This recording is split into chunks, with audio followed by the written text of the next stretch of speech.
This goes to show just how much Israeli misinformation campaigns are effective to the point where they will destroy the lives of individuals and actually get countries on board to take action without being informed about what's going on. This is Francisca Albanese. She is the UN Special Rapporteur for Palestine.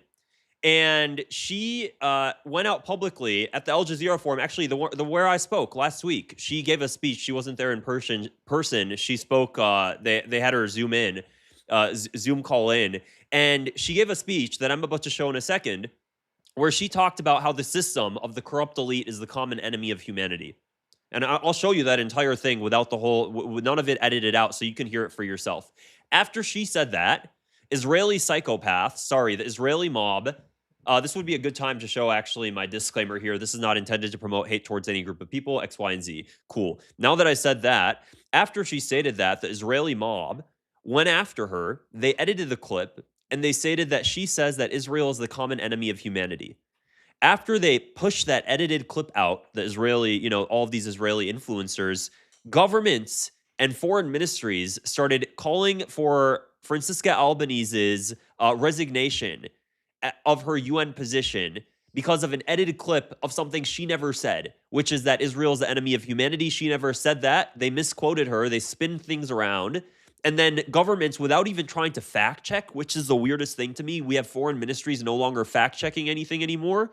They just start demanding her immediate resignation. This is the power of Israeli misinformation campaigns. So, first off, I'm going to go ahead and play the clip. It's the whole thing's 4 minutes. I'm just going to play the 30 seconds before and the 30 seconds after. So here's just a little bit of it. International law has been stabbed in the heart. Actually, let me. It's also true that never 1 second. Let me go to a screen so that way you guys can see this better. So here, there we go. That's way better. So the global community has seen that we have been stabbed in the heart, or let's see. Has seen the challenges that we all face. We who do not control large amounts of financial capitals, algorithms, and weapons.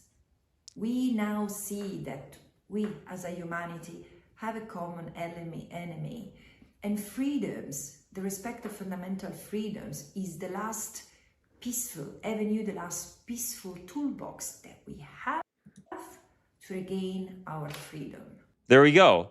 We who don't control the social media algorithms, we that don't have financial capital, we have a common enemy. Who the hell is she talking about? The system, the corrupt elite. Why does that have to? What's that have anything to do with Israel? Unless you think that Israel controls the world. Wink, wink. Just kidding. But you guys get what I'm saying? So anyways, I'm not kidding. Governments actually went after her following this. And let's see which exact government. So let me go. Here we go. European governments demand her resignation over misquoted speech. For once, an X summary actually lists out what happened, which is pretty surprising. France, Germany, Italy, Austria, Zach accused Francisca Albanese of labeling Israel the common enemy of humanity after an edited video from her Al Jazeera forum speech. In the full remarks she shared online, Albanese targeted the system enabling the alleged genocide in Palestine. Her office and fact checkers confirmed the misquote, while she accused critics of X, Y, and Z. A lie was exposed, and here's the foreign ministry. Patience has its limits. Francisca Albanese should resign from her position. It's crazy that they all did this in a concerted effort.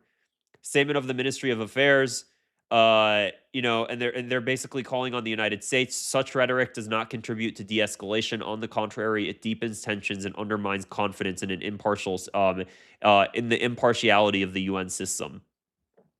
And again, keep in mind that this is the lady that's been sanctioned by Donald Trump's administration.